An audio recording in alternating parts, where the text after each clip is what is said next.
Do you hear the music? I'm not going to hear it. Oh, fuck. And, wait, hold on. Let me start with this one. That's a good one. Oh, yeah. I'm classically scared. Oh, my gosh. I'm shitting myself. You hear this pipe work? I can't get this thing to turn off. Hold on one second. There we go. Ooh, Halloween. It's a Halloween time if you're listening to this around Halloween. And with me, I have my two spooky guests. I got Gabriel Gonzalez, cameraman, spook extraordinaire, and my creepy, my spooky friend Jonathan Hinman, producer, writer extraordinaire. Everyone, I hope to live up to creepy today. Yeah, right. I have a soundboard here with some creepy sounds and.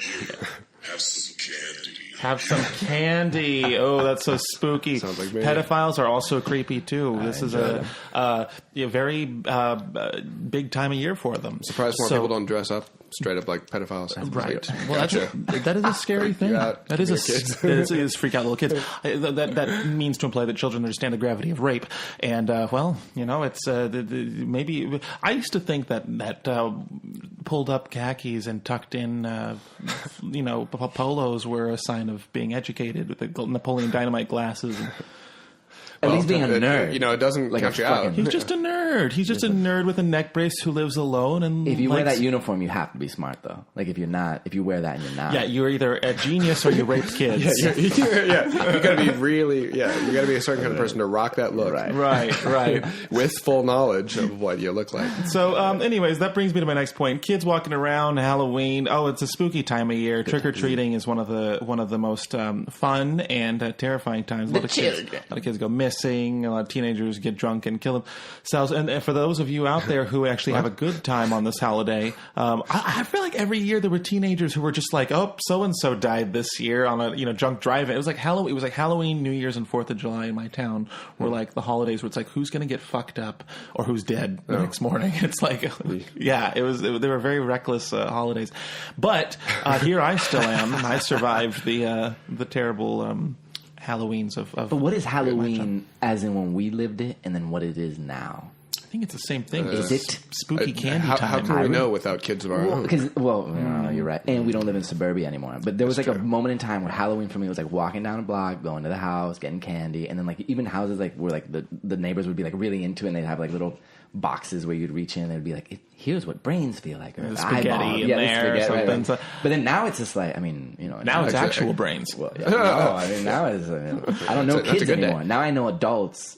No, you're right though, because we can still know what Halloween is as adults. What is it? My mom used to make it. I think everyone at least knew a mom who made the fucking fingers out of the Kit Kat shit at the Halloween party. Beautiful.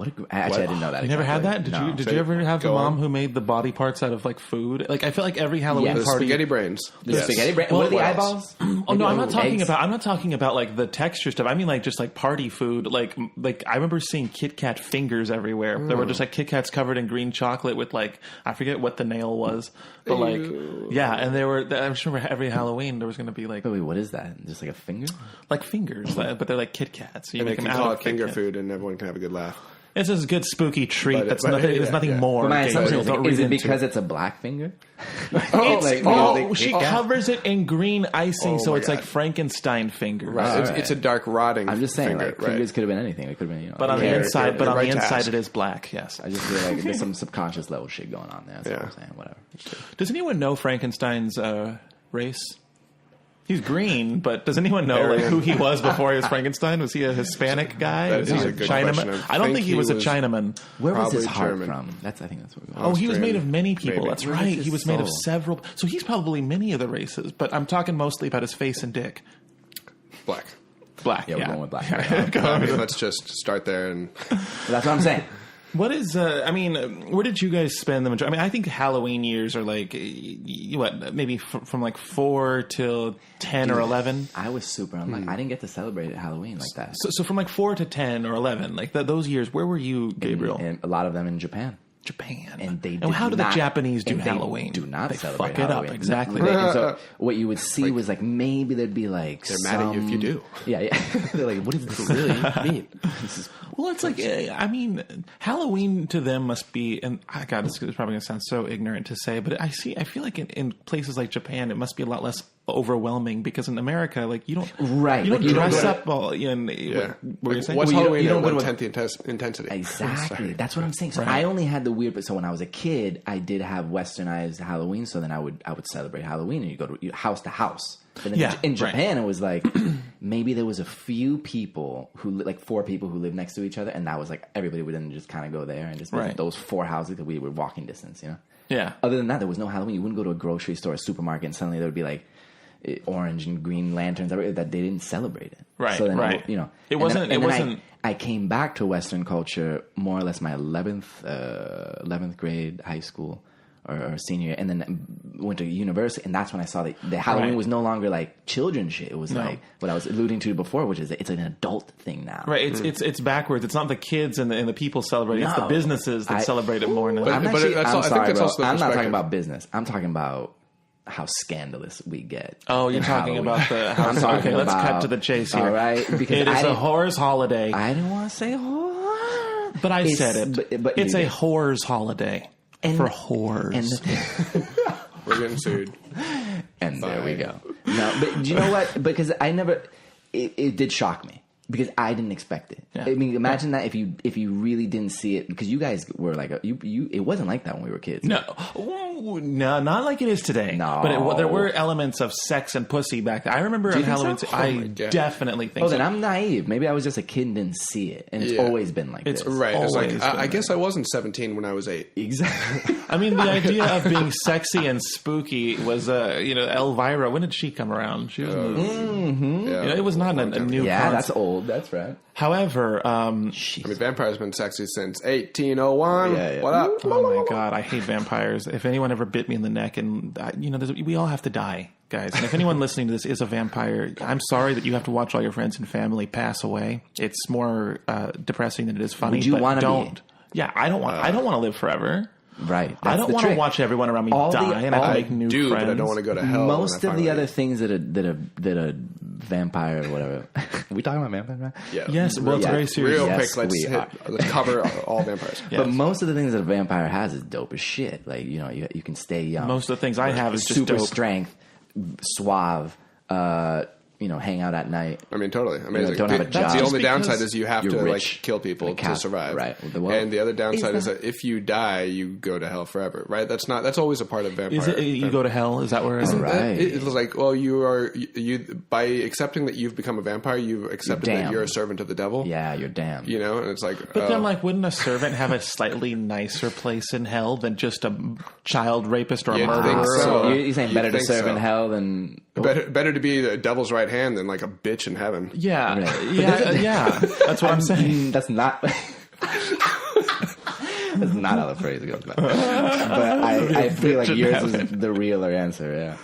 I would not want to live forever. No, that's it. I'm sorry. I don't know how I want to go, but certainly I hope that my last words are something incredible, like there's too many of them. Or something like that. I don't want laughing and dying. Unlike hey, check this out. Right. Famous last words. Right. I'll be right back. I'm gonna go get some coffee. Don't worry. I'll go back and get you cream. like God damn it. This shit should be fine. Oh, there's gotta be a lighthearted catalog of people's last words somewhere. There's no database for that, is there? There is, but I always question it. I'm like, is that the romanticized version? Right. Are these the funniest ones? I am curious of factually what are the majority of people's last words. I'm very curious. What if you're about to die, right? Or you think you do. So so you've been thinking of this last, and you know that people are going to care. You have a week left, and let's say you're an old man, and you know that people are going to care when you die. Okay, that doesn't happen for most people. For some, that does. And do you think that they wonder what should my last words be? Yeah. Okay, so then what if you think you're going to die, and so you say your line, but then it takes you another hour to die? Do you not answer anybody? Yeah. You just smile and frown. That's all. I've already said my last words. It's more important to end it there. Exactly. Now he's just talking to us through facial expressions. Yeah, right. Just pretend to sleep. That's a very interesting thought, actually, and I really don't know, but I also imagine that you just you have it in a way that you think you'd say it, and then you just are acting out of whatever you feel about death. You know, like, I hope it comes from a pure place and not just from a point of view like this is it peaceful or is it fearful? Like, how does this? Yeah, sorry. My whole thing. I was like, I don't care what those last 3 words are. I'm saying this anyway, bitch. Sorry. I think I would become. I have a feeling I'm going to be a ghost. I don't see my. I see myself. Oh yes, I'm going to be a What great is your ghost. definition of a ghost? So I'm going to be able to float through walls. And I'm going to be able to haunt people usually when they're sleeping at the foot of their bed. I can haunt people, and it's just my skin tone will not be as ethnically enriched. Wait a minute. But yes. Do you want to be a ghost, or is it that you just think you will become through your actions of your life? Do I want to be an entity that can just basically Definitely travel? Are you damned? And teleport wherever I don't I know, want? Gabe, but let me think. Like, I'm not in hell. I'm not one of the fucking servants in hell. Ghost to me doesn't sound far off from hell, though.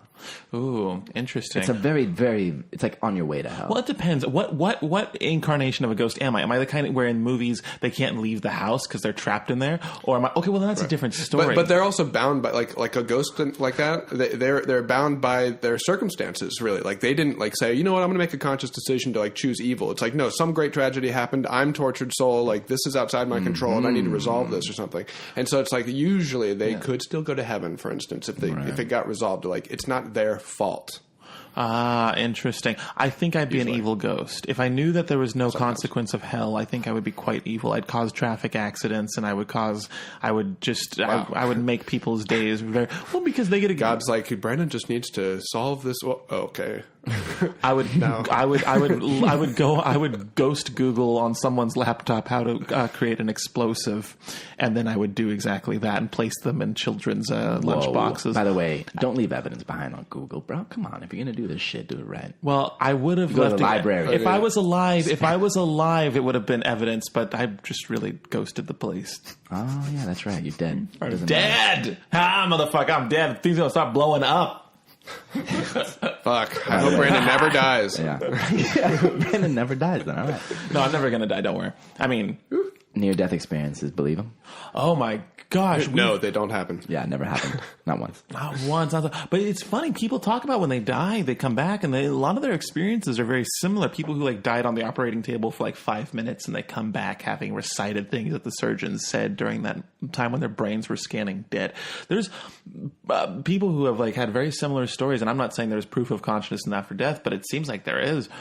It's scary. So yes, I think that like whatever they were during those 5 minutes of not being there, that's a ghost.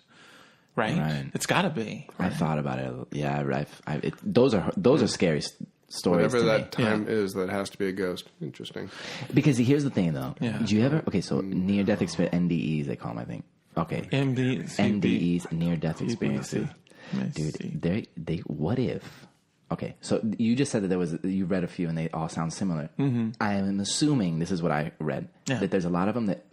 A familiar. Sometimes it's Jesus, but sometimes it's a grandmother. That's what I read too. Like sometimes it's whatever you consider to be a trusting, loving thing. That's what brings you to the next. Yeah, right. And I read that people didn't. They just said that it was a familiar feeling. It was like, oh yeah, wherever I was, I've been there before. Right. Yeah. And it's weird, isn't it? And that they go through it. Many of them talked about the book. You know, where you die and then you re-see your life, but it feels it's like right. very quickly, but you feel everything. But have you ever read the devil, like the ones that they go to hell? No, what do they? Like suicide people, like people who. I mean, this is what freaks me because. Oh my god, I'm getting chills right now. Suicidal stories of near-death experiences are often common in a different way, not the hallelujah version of like, oh, this is familiar and loving. Right. It's like sadness, aloneness, but like emptiness. Okay, but here's what I say to that. They're killing themselves. I doubt they're going to feel a sense of euphoria when they're fucking hitting a truck. I don't think that anybody who kills themselves says that, oh, I want to prolong this. They're killing themselves because they think that their death is going to bring them to a better place. Right. I imagine. I mean, yeah. I think a lot of things are happening. I think True. I think that like even if it's like what gets perceived as 5 minutes is really a flash or vice versa or whatever. I feel like there's a level of the subconscious brain that's taking over in a panic state like this, and that you are defaulting to like your worldview and other deeper emotions and driving emotions, things that like caused this moment to happen. I could be totally wrong, but I heard somewhere, not even read, I heard somewhere that there's a part of your brain that activates only twice in your life. Is that true? Have you heard about this? Yes. No, I don't know. What, do you know anything about DMT, right? The DMT thing, right? Yeah. Exactly. Which I don't know is an urban legend or if it's actually real. I don't. I've heard it from a couple different places, but I don't know. Well, what does Joe Rogan say? What does Joe Rogan say? Guys, stop what you're doing right now and listen to that podcast. He probably has an episode. And get back to us. We're waiting. Yeah, I don't know. Who knows? Who knows? You talked about DMT. Tell it. It was great. Tell it. What is that? Tell what? Well, what is the thing that happens when you die? Well, I don't know. I'm just speculating. Like, what if there is a part of your brain that I don't know? People just say it's very euphoric. Well, there's some people who don't know what this is. The DMT thing, and this is supposed, and this is where I don't know. And even if you go online and read it up on it, it's like, where did they get their info? I don't fucking know if this is real. But apparently, DMT, you get this chemical reaction in your brain that only happens when you're born and when you die. Right. Interesting, right? I thought it was when you dream that your brain naturally releases DMT. You might have, and that's part of a. Maybe you have more realistic that is right. We're talking out our ass, but John. Still, even if it only enters in when you dream, hearsay. even if it only enters in when you dream, it's still interesting that there's a chemical reaction that only happens when your brain is either entering, leaving something, or in a daze. All right. People who have taken DMT at a sober level, like when they're consciously taking it, and then they take a drug. Gabe's burping. Yeah. I'm dying. That they say that they go into like a different realm. That they leave a realm. That they enter a different world, and that there's people wiser than them talking. That they usually don't remember what they're saying, but they know that they leave this world. It's a very common story. Yeah. And I'm like, wait a minute, is that real? Is that, and if it happens when you're born and when you die, does that suggest that we entered from this place and leave this place like that? You know, I was literally about to start spilling bullshit. Okay, well, you brought this up. My quick thought about that is that I mean, I don't know about another realm, but this is getting a little afterlife, I guess. But I can see how when you go into a hallucinogenic state, like a lot of people report euphoria and feeling a oneness. I experience the same thing, and what that really means to me is that there's some sort of absolute truth to things. Even though everyone has their own perspective, it's really just that you know that there are sources of wisdom, and when you're in a hallucinogenic state, you know that there is a source of wisdom, even if it's touching every little aspect of your life. But there is a wisdom and there's a stupidity, right? It's that kind of feeling that you get put in touch with in that state, and that feeling might be the only solid thing that we have to go on. Whereas we all might come together and experience it differently. The fact that there's a place that we can experience it is the one solid thing that we have to stand on. Like, there's something that we all go to or that we're arriving at these states. Right. Ooh, I've never been that far down the rabbit hole before, but I've been. I'm sure you have. Well, maybe. I have taken salvia before. Hello. And that was only a 10-minute trip, but it's the hardest I've ever bent my mind in my life. But that's for another story. Actually, ironically, that was at a Halloween party. I'm not kidding. Yeah. Salvia hurt me twice. Oh, salvia hurt you? I mean, a little bit. Wait a minute. Are we about to tell salvia stories? I didn't know you've done salvia. Oh, I got that. Dude, I told you this story. This is one of the most insane. You might have, but I usually forget the exact substance of these stories. They just sort of... We're about to talk about your Halloween. Wait. This is good. This is good. Hey, everyone who was interested and wanted to hear the salvia story, tune in another week. Yeah. We have a salvia episode that's just about salvia stories. And it's a good one. And it's a part 1 and part 2. So,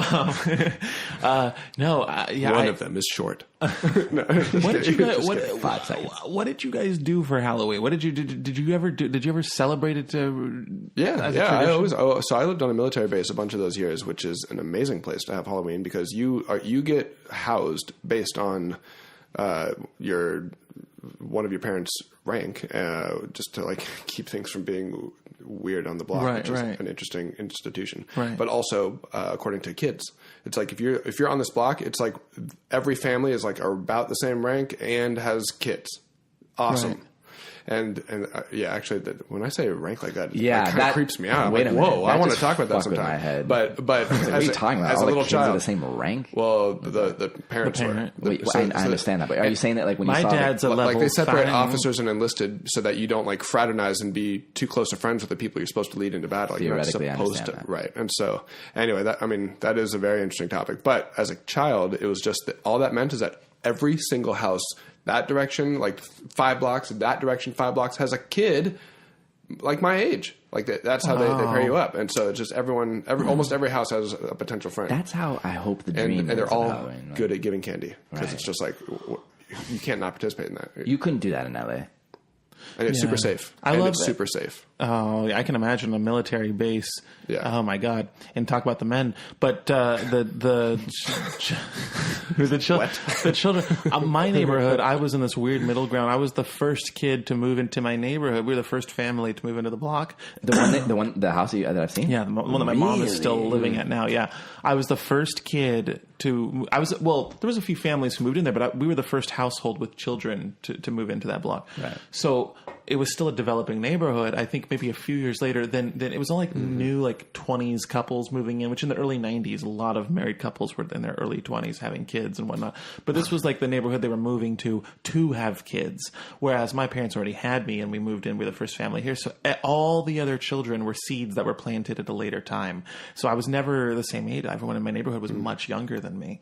And it just sucked because Halloween was something that like everyone just jacked off on when I was a kid, and then when I was like in high school, all these little kids are having a great time, and there's like all these houses giving out dope candy, and I just missed out on the fun. But yeah, high school was where I lived. I think high school is just as much fun to celebrate Halloween.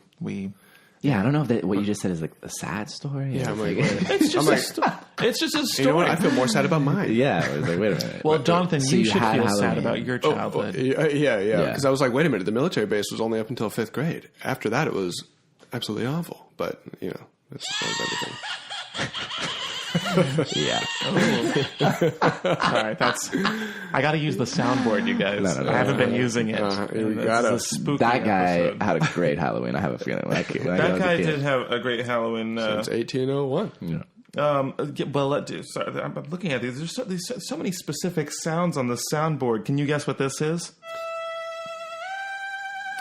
That's a UFO. Oh. I thought it was like Irish. Like Cowboy Ghost. Yeah, it was. It's a UFO, and that's what you get Braveheart. We are sponsored today by. Go ahead, Brandon. I'm not telling. This app is terrible. Sorry, Brandon's winking to me, or he's saying they're not sponsors. Okay, we'll talk about that later. Right, it's no, yeah. It's called Spooky Box, but they're terrible. Anyways, nice. For sponsorship inquiries, deepballspodcast@gmail.com. Right, Spooky Box. If you want to get a hold of us, next year we'll change our opinion. Just put new sounds down. Gabe, what did you do during the Halloween? Did you ever? That's what I was saying. Right, you had the good experience, and then you had. And then as I got an adult. Okay, so here's my real adult first Halloween. I remember I was leaving Santa. I studied my community college for a second, and I was leaving to move to Holland, and I was dropping out of school, essentially at that point. And whatever. But I did eventually finish school. Anyways, I want to throw that out there. But I did leave it, and I went to Amsterdam. And then the day before I went to Amsterdam to move there, it was Halloween. What? I was sorry. I was waiting for you to finish. Gabe was adjusting some things. No, I was not even just adjusting. Just like he's setting the mood because for I just us. realized that the mic is on me. Now I have to tell a fucking Halloween story. But it was a little bit strange because it was. Let's make up a story. No, because if I were to tell you all the details, I would all the vaginas that were there or whatever. Because here's the thing. No, I'm gonna sound like a horrible human being. Just talk. What the hell? Story. God damn it. Well, okay, just say that you're a friend of yours. All right, this dirty piece of shit friend. No, wait, no. Good guy. I don't know. But so far, I'm not assuaged. Halloween. It was my first American U.S. experience as an adult of Halloween. Okay, and I remember feeling so astonished of just how sexualized it was. I mean, it really did fuck with my head. And there were girls who knew that I was leaving, and it was like the energy of the night just invited them to like really want to be sexy and sexual, and knew that I was leaving, and it was just like the amount of energy that was thrown in that situation. And I remember just. Oh, never mind. What happened, Gabe? What happened? Then what happened? The point is that I didn't do anything. With a woman. However, the energy was thrown my way, and I'm leaving to Holland. It was thrown in a different way because than usual. I was in love. I was in love with a woman. That's right. and I was moving to Holland. That's right. For her. That's right.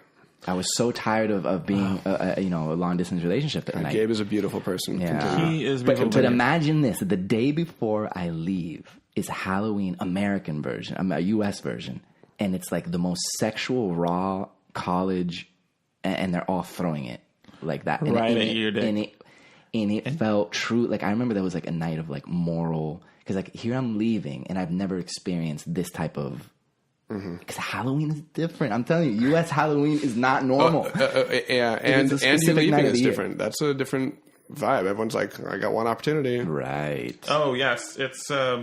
And university. It's like there was like multiple. I don't know. So your story is basically it was really sexual and compounded by this, and I was afraid. I was horrified. Do you know what I was most? Do you know what I was most horrified is that even though I didn't do anything and ultimately did make right decisions, the fact that there was a conflict in me, the fact that there was an acknowledgement that this is super hot, even though I'm totally against it and disgusted by it, because I don't agree that this should be fucking Halloween, but at the same time, I'm an observing what's happening right now, and I don't disagree with it as a man. I'm genuinely turned on. And I'm genuinely so it was like, oh my God. And then the things that were said and done and whatever, and I was just like, oh my God, I don't agree with half of my soul. It was like, I wasn't there, but I wish I was. Oh my God. I mean, Halloween for good reasons, just to watch Gabe. I mean, just to like look out for Gabe and make sure, everything was wholesome. Yeah, well, it was wholesome, but at the same time, didn't mean that my mind wasn't just destructive. No, that's an interesting experience. Gosh, I want to throw a pumpkin this year. I want to run up on someone's doorstep and throw a pumpkin through their window.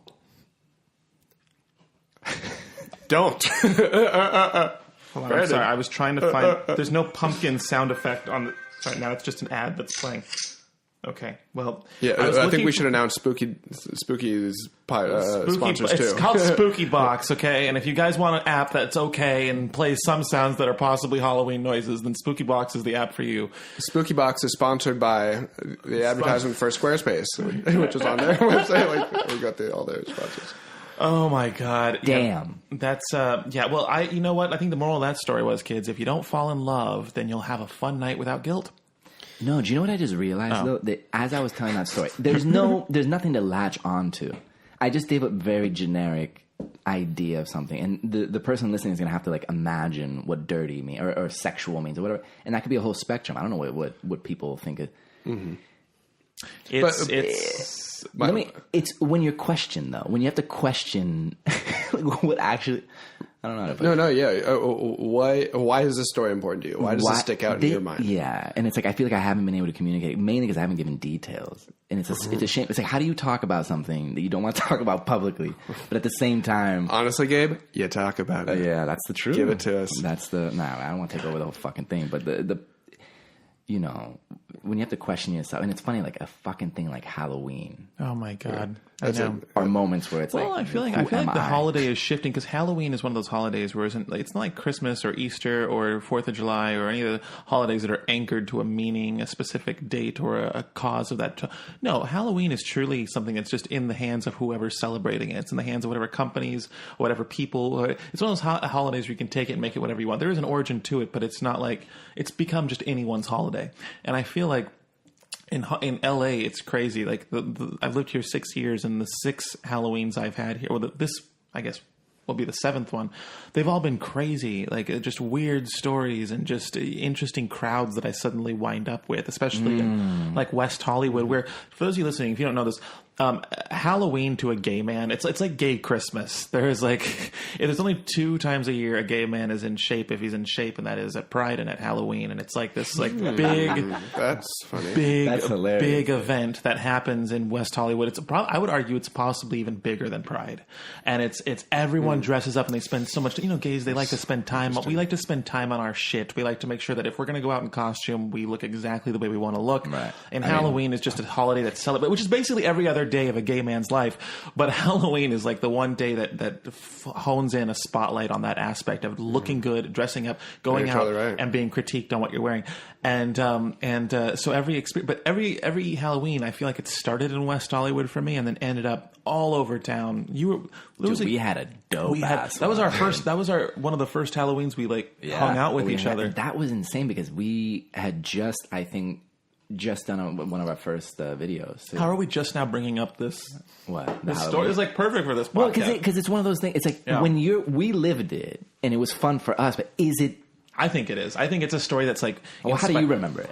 I remember it as being like one of those nights where you're like, wow, that only happens in movies. Like, you know, like when you're watching a movie and like movies like The Hangover or stuff are like, that's just too far-fetched. That stuff doesn't happen when you go and hang out. Mm-hmm. This night felt like it had like a movie aspect where it felt like it was being written by someone external as it was happening. Because we were at a house party.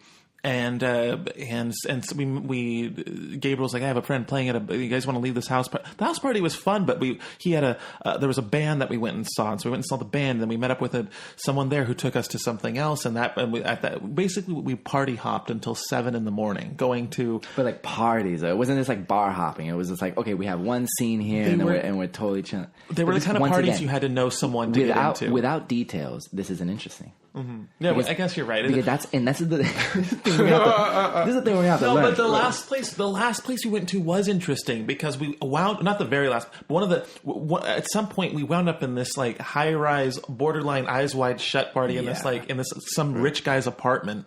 And he's like, they're like, I remember like there's like they were doing blow off the coffee table, and there was like just pistachio nuts everywhere. Like they were just going to town on cocaine and pistachios, and they were just, and the whole apartment. It was a nice like. We just like pretty people too, like which is always kind of interesting when you go to a party and like, oh, so everyone's here. It's kind of beautiful. Oh, wow. Yeah, they were all really pretty people, right? Maybe a little sluttier than normal, a little more revealing sexually than normal. Actually, it was strange because not that night. What's that? Those people weren't. There was I honestly don't remember who was at that party that night. I remember like one or two people that we met, and that's about it. And then I start to think like, oh God, in this age of Louis C.K. and Roseanne and Bill Cosby and all this, I'm like, those nights need to stop happening where I don't remember what happened. By the way, I think they took a photo of us, some people, when we were smoking with them. So who? Who are we talking about? We don't do this, but maybe once we smoked with fans, and I think they like took photos of us smoking with them. Are you talking about? Yes. Okay. That night will haunt me. No, not that night. Oh my God, don't. Hello. No, it does haunt me because there was just. It's just like. That shouldn't happen. That should not happen. It's a scary thing that if we're going to be doing stuff with people, that the fucking photo thing comes out in the middle of it. Because, like, if we just want to have a good night and all that kind of stuff, like, I don't want to... Anyways. Well, it's the truly... Interesting. Jonathan and everyone else are like... Curious. What the fuck? Just recent. This is actually not just a big tell deal. First off, we're in Washington, Seattle, so this shit's legal there. We're smoking weed, and we did. Some fans came up after the show, and it's morally okay to do. Yeah, it's morally okay to do. Exactly. It's legal. It's also legal there. A photo. I did not. So here's the thing. So we were smoking with them, and it was just a joint, and we left. It's not like we were hanging out, but we were smoking, and. Yeah, I saw one of the guys like kind of like holding his cell phone in that way that there's no reason that says I'm going to ask you for a payoff later. There's no reason. There's no reason to hold your phone like that because it's either you're looking at it, which is like kind of face up towards you, or that's it, or it's in your pocket. But nobody holds it at like a vertical angle at their belly. Right. It's like, cool way to take a sneaky picture. That's right. And I saw that happen. Always a creepy move. And I was like, you know what? In my brain, I was like, I can call it out and be like, don't do that. Usually. And honestly, at the same time, I was like, I don't give it really that much of a care because we're in Seattle and we're smoking weed and it's not a big deal. But in the future, it's like, it's weird. Weird vibe. Honestly, weird vibe of a moment. The creepiest thing that's ever been done, that's ever happened to me, I think was our first year at VidCon. Yeah, I was walking in the parking lot at some point. I think I was going to a fucking 7-Eleven to get God knows what, but it was just I didn't look good. I was like I just got out of the hotel room, and there's photos. I go on Instagram and I look at tagged photos. Thing is, they're like zoomed in. It's like from someone's back seat of their car, and they're like zoomed all the way the fuck in. It's just me walking in the parking lot. No one, just for the record, like Sasquatch. No one ever like a Sasquatch photo. No one ever looks good when they're walking through a parking lot. Look at anyone's face at any given time when they're walking through a parking lot by themselves. No one has an attractive look, you're not. It's like the worst time to capture someone. And so I remember seeing that there's like 3 different like photos of just me walking like with 5 chins and like my shirt's all fucking wrinkled and I just look like a meth addict. I'm turning left. It was a disaster. I was turning left. No, but it does change the way you think. Like when you leave the house, just like like I don't know. It's obviously it's like once in a while, but an unrelatable experience. Maybe it's okay. Well, it still feels weird to like even to me. You don't get used to being like just seeing yourself in a photo that I don't remember when that was, or I didn't know I was being photographed, or right. But also you guguys go to funky parties. Moral of the story: we go to funky parties and we keep it funky without details. We're fucking lame, dude. We gotta fucking. The truth is, those parties were not cool. They're dope parties, but like here we are, like we went to a cool party and then we went to another one. Well, yeah, and that's our story. But the thing is, if you listen to a lot of other people's bullshit podcasts, that they talk about the same stupid shit, and I don't think that we're that boring. They give the deets. Yeah, but they give the deets, but then it's like those deets come back and haunt them. We know what deets we don't want. You heard it here, folks. We're only minorly boring. Yeah. We're only minorly boring. But that is our poison, though, Gabriel. We do say yes to everything. We get invited somewhere, we say yes to it, and we go to it. That's one of the main things. Remember that movie, Yes Man? That's how we. Right. I honestly, when I saw that movie, was like, that's actually I've always felt like I lived. No, that didn't change shit. I remember watching that and reaffirming what I've always felt. Which is just like say yes to every dude. When somebody invites me to something, I remember there was a time period where it was like you don't say no. If you have nothing else to do and somebody invites, and I get it, that can lead to a lot of dangerous things. Some people suggest it has and genuinely has, but. For the most part, I always regretted saying no to something than saying yes. Yeah. Unless it's truly like a line moral cross. But like in general, no, man, you go for it. Even if you think it's going to be bad, it'll end up something. I know. I have a handful of yes friends and a handful of no friends. And let me tell you, people, there's only 1/2 of my friends that I generally hit up when I am wanting to invite someone out. Because after a few times of inviting someone out, it's like, okay, they're not going to want to go. Don't. Right. You have to be down to enjoy life. I've gotten old. So that movie came out, what, like 5 years ago, 6 years ago? Or so whatever it is. Yeah. That's when I was a yes man. Now I've grown into a little bit of a maybe. Where I was like... Really? Yeah. Horror. I'm tired. I don't want to go to a fucking bar. That's just because you're quite older than I am. See, for me... talking about No. A year older? Let's not... Yeah. For me, you see... I've experienced... Gentlemen... It's been to Holland. Dads... it's been honed in. Guys... much older guys. Let me hear it from from a younger perspective. I'm practically not even in my 30s yet. Yeah. I don't know. I used to say no to a lot of stuff, and now I feel like it's the opposite. I feel like I've been saying yes to more things ever since this whole YouTube thing took off. I feel like I've been invited to more things now just because just that happened. But I'm like saying yes to them, whereas I feel like 4 years ago I might have been a bit more shy and a bit more. I don't know. You also haven't been dating somebody. I think relationships changed how many times you say yes to. That's true. That's probably true. Yeah, for sure. Yeah, my Jonathan's like, what the fuck are we talking? Yeah, I mean, we are all over the circle right now. What are we Let me tell you about his truly, meta horrifying. Yeah. Taking the horror to a super different place. Go for it. Oh yes, Gabriel's getting more coffee. I'm gonna get more. You know what? Because I deserve it. Wait. Before you get coffee, I just want to tell you. I'm going to try and make a pun here. I hope that the coffee is. That was a chainsaw. I was going to say, I hope the coffee is killer. And then I played a chainsaw noise, but it just sounds, I'm sure, like farts to someone. That's what his stomach will do soon. I'm sure it works better when you have to explain it. Yes. Mm-hmm. I'm good. Right.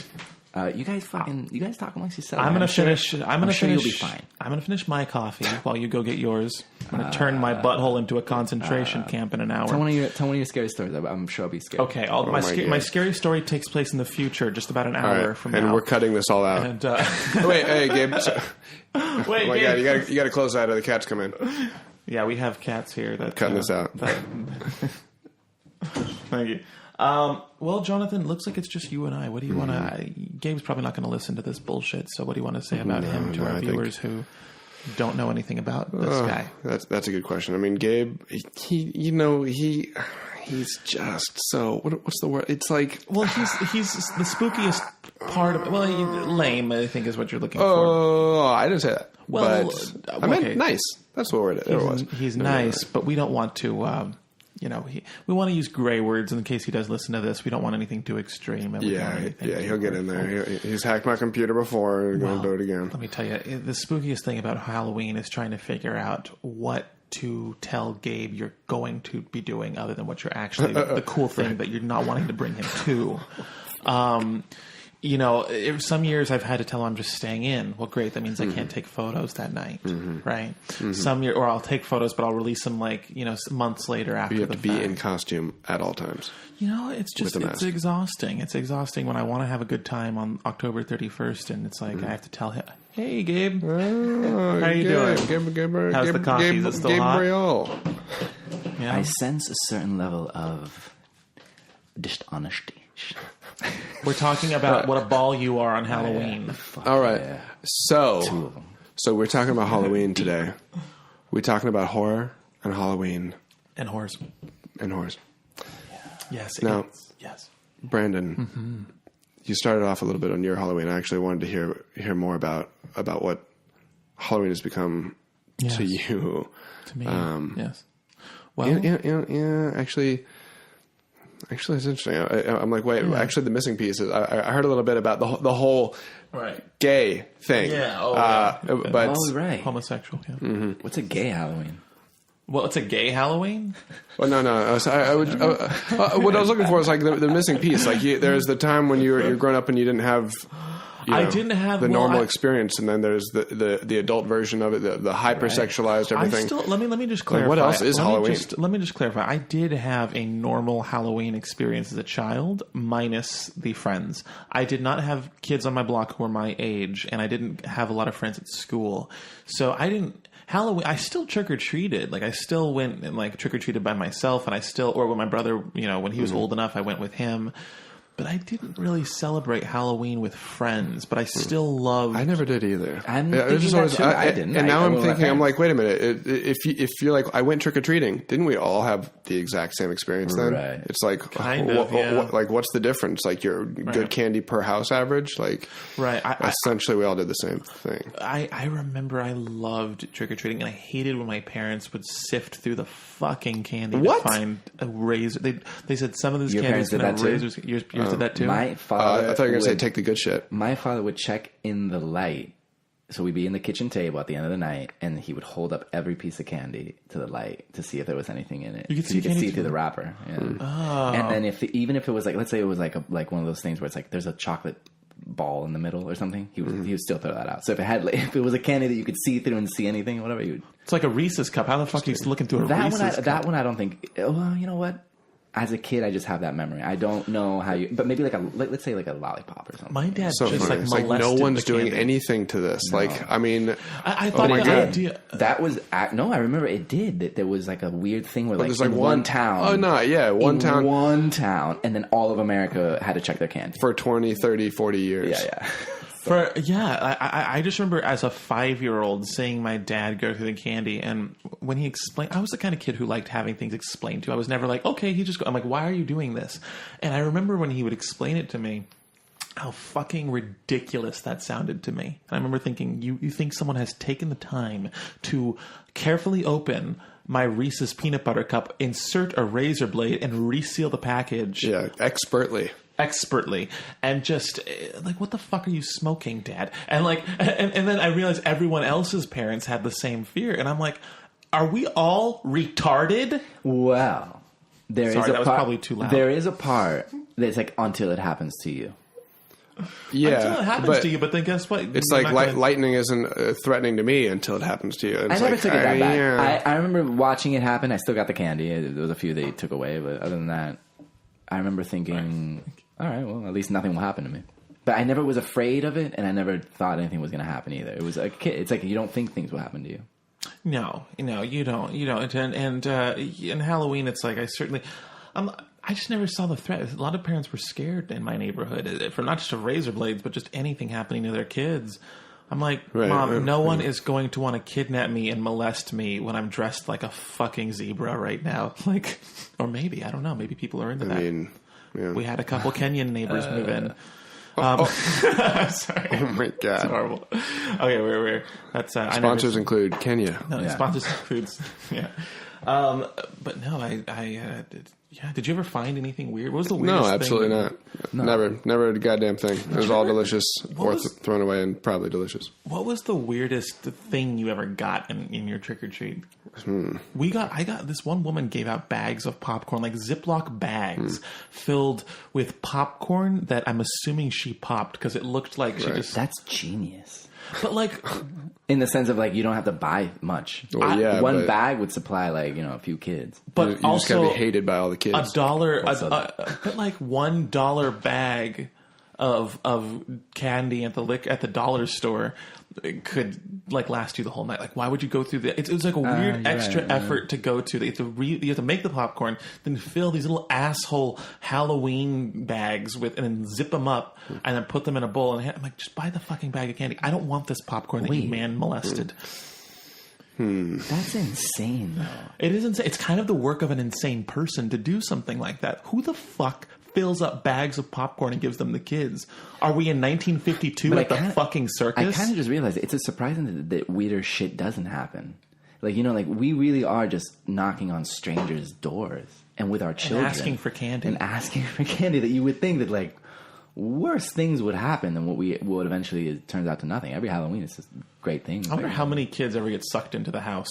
Like, I wonder. Wait, maybe we should look at that. Like, how many kids get kidnapped on Halloween? Yeah, just like right in front of the parents. Just ding dong, door opens, kid goes in, gets sucked in right off their feet. Boom, door closes.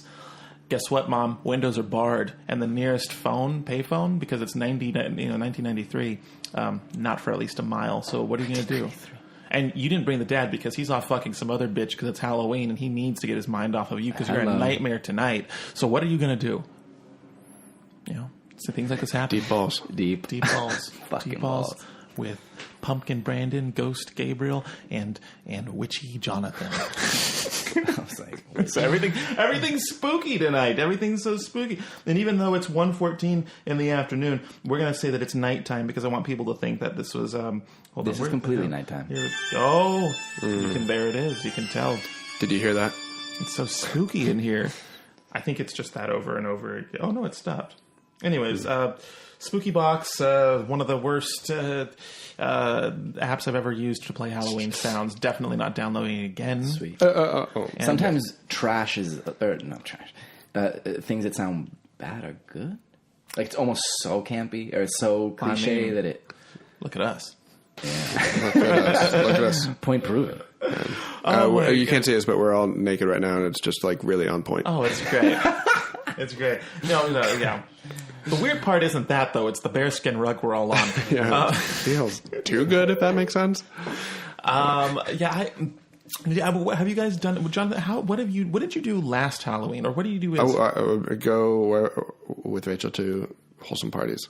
Wholesome. Actually, we've had a good time. What does that mean? Wholesome with a W, I'm assuming. It's just like honestly, it just means where I walk away not feeling like super uncomfortable, or no one's like.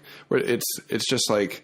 It's just a bunch of adults like engaging a little bit in their love of spookiness, but like responsibly, respectfully. It's like because the grown up way. And then if you want to, you go to a messy party right after that, and that's fine. Right? It's like I don't know what happened. It's all parties combined. With alcohol, decked out. Like that's.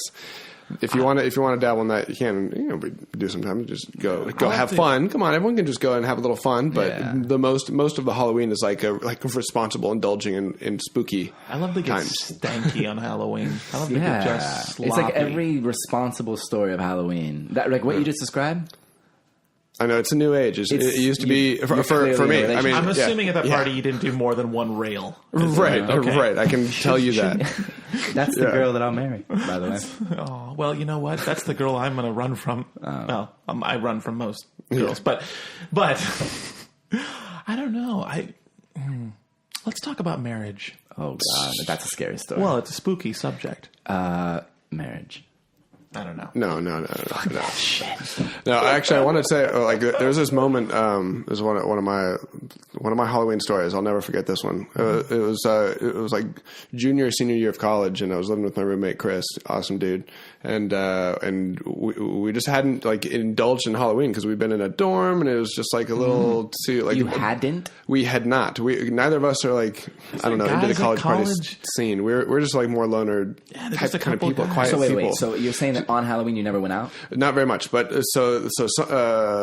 yeah, and we lived in an apartment. Anyway, Chris and I were like, you know what? Like we haven't like had like the Halloween experience, and we live in a neighborhood right now. Like we want to give candy to the kids. Like yeah, let's do this. All right, let's. And we dressed up, and I was like a caveman, or like oh my god, I was an abusive husband, and he was like a battered wife. It was really tasteful and funny.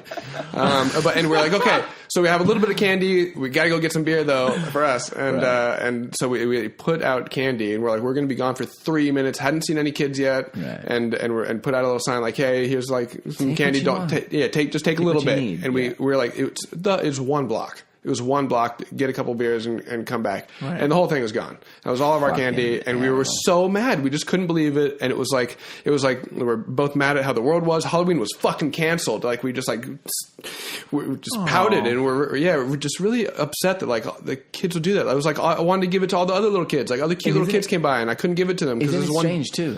But it happened immediately. And it's just like, that should have been the razor blade candy.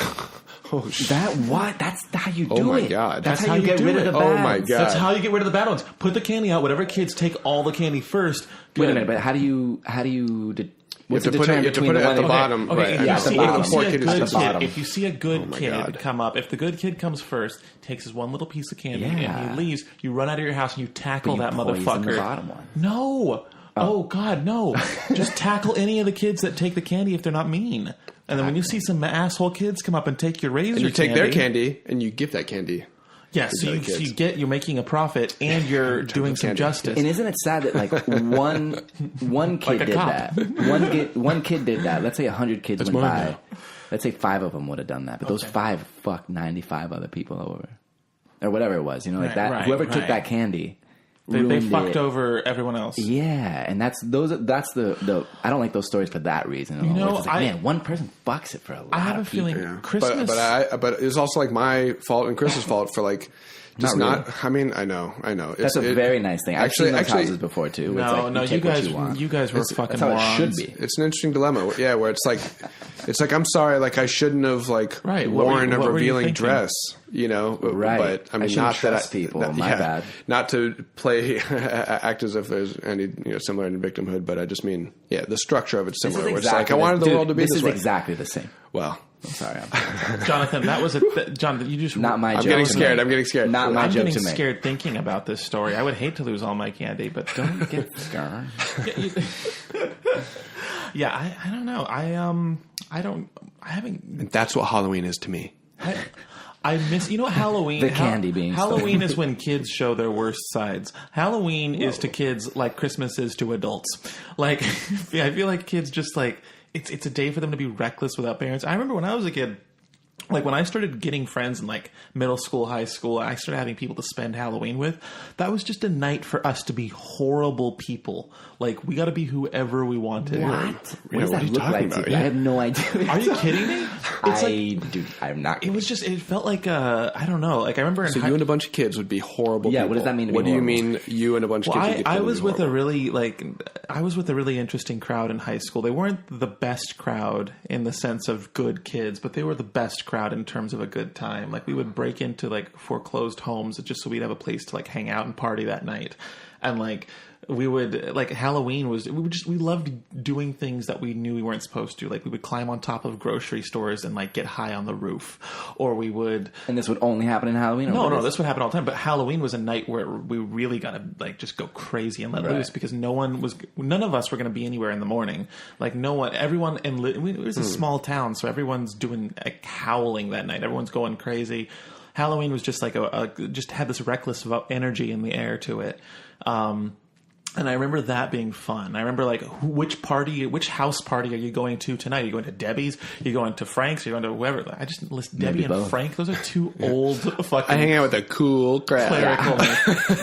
They're very cool, but you know what I mean. Like Livermore was like it was house party central on any given holiday. Yeah. And Wholesome Halloween- Livermore is a house party place. I remember on Halloween, it was like if you didn't have 3 or 4 parties to attend, like then you didn't know enough people. Dude, we should be like that right now. We should, but in LA, and to those of you listening who aren't familiar with living in a big city, I don't know, I can't speak on behalf of other cities, but in Los Angeles, house parties are kind of a rarity that... Dude, you know what the truth is? Mm-hmm. You're about to say that it's a rarity.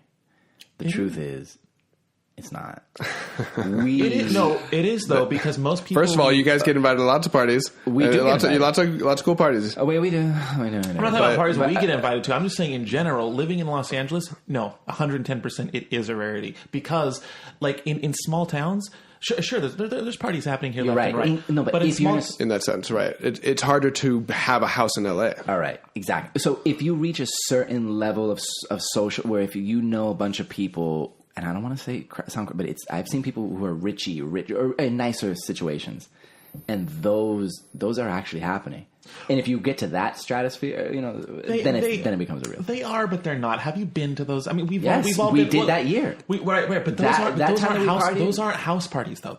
You know what I talk about when I talk about a house party. I'm talking about. I want to see at least 50 solo red cups laying somewhere in the backyard. You know what I mean? Like that's a fucking house party. But I'm not talking about someone's nice little condo that they spruced up with fucking candles and Glade air wicks and saying, "Oh, come over and try these hors d'oeuvres that my new husband. I don't realize I'm going to divorce in 3 years has and and try our look at what our kids Good did time to get 'em. and look what our they're all very adult parties. You know what I mean? It's not like we're gonna go and be, like I said, sloppy and stanky and just make bad choices. I think we would be surprised of how much scandalous shit happens in LA, I'm sure scandalous shit happens everywhere, but it's not happening on every block. No, and that's what I was saying. The LA is not a place for house parties unless you're in that scene, and then it's a fucking place. If you're in that it's the same. I think that it's the exact same, except it's just a smaller percentage of the total population actually has that house. Like this block is full of houses that could have that kind of party. It's a little more family, but like right over there is USC, and I just don't know. My top 20 friends, none of them have houses. These are families too.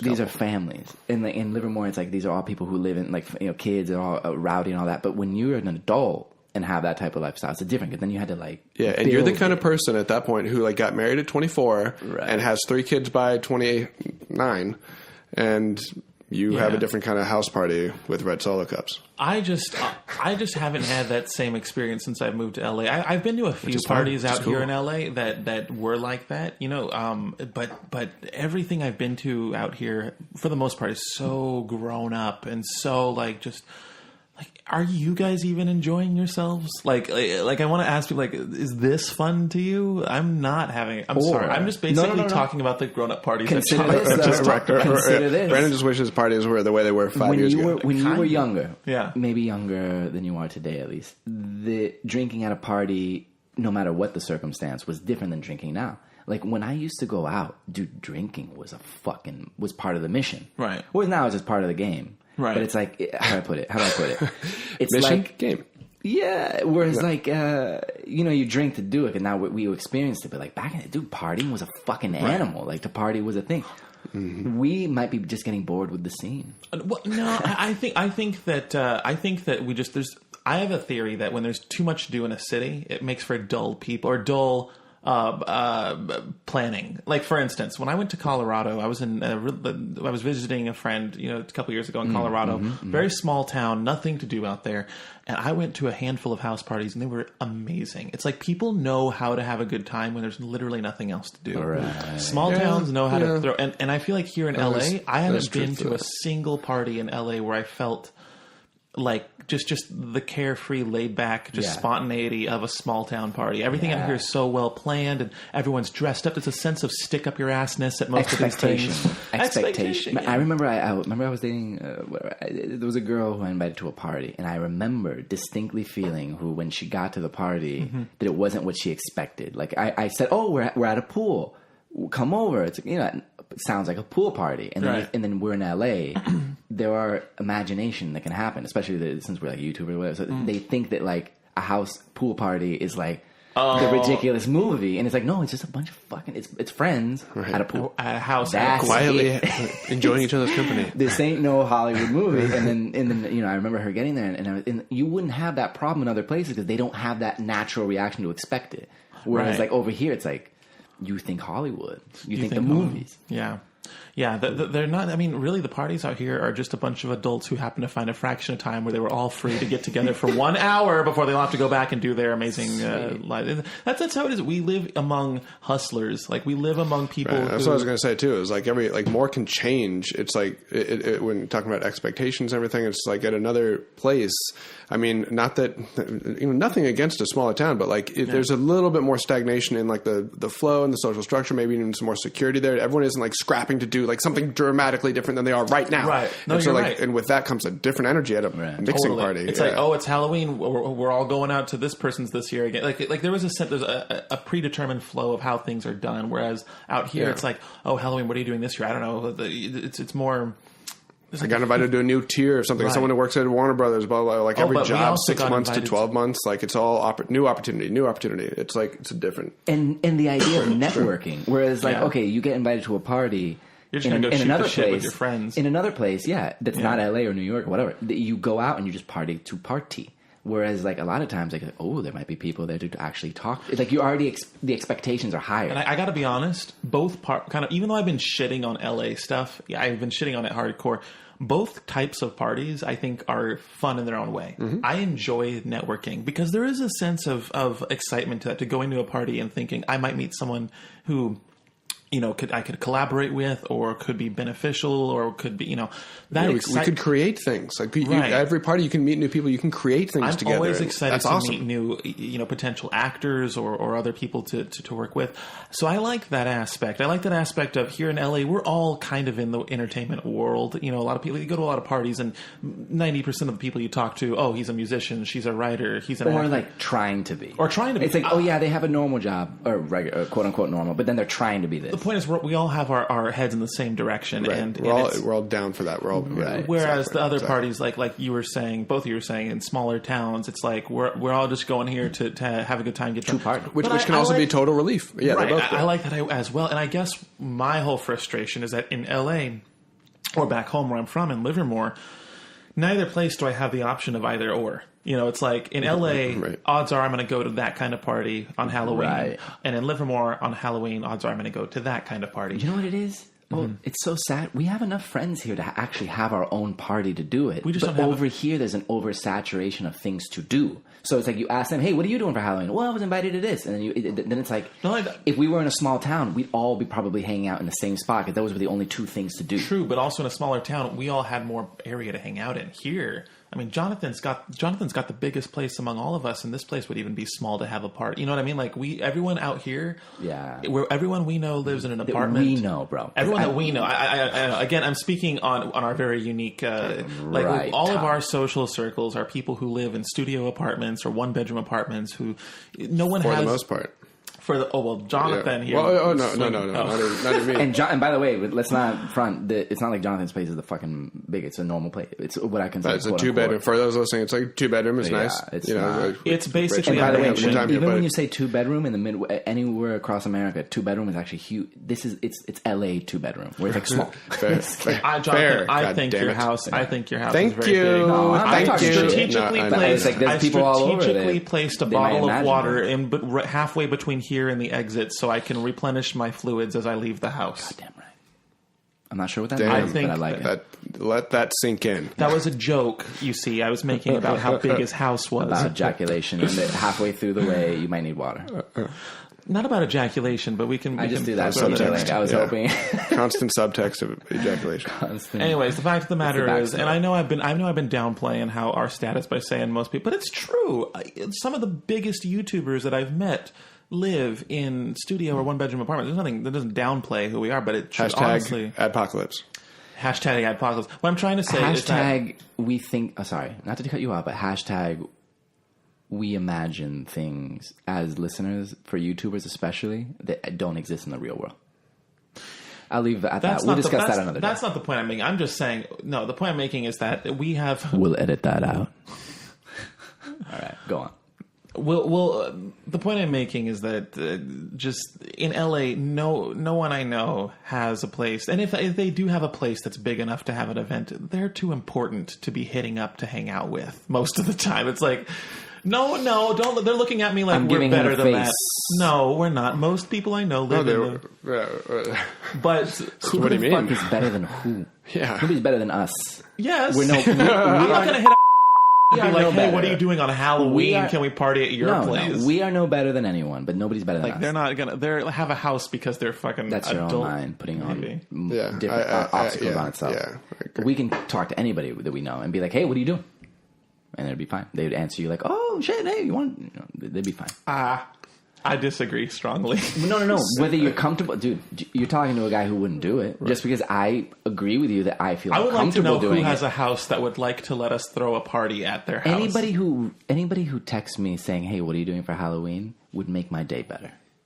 You know what I'm saying? Like anybody who would write, out of all the people I know. What are you doing? Hey, can we throw something at your place? No, well, that's a different thing. Now you're changing it.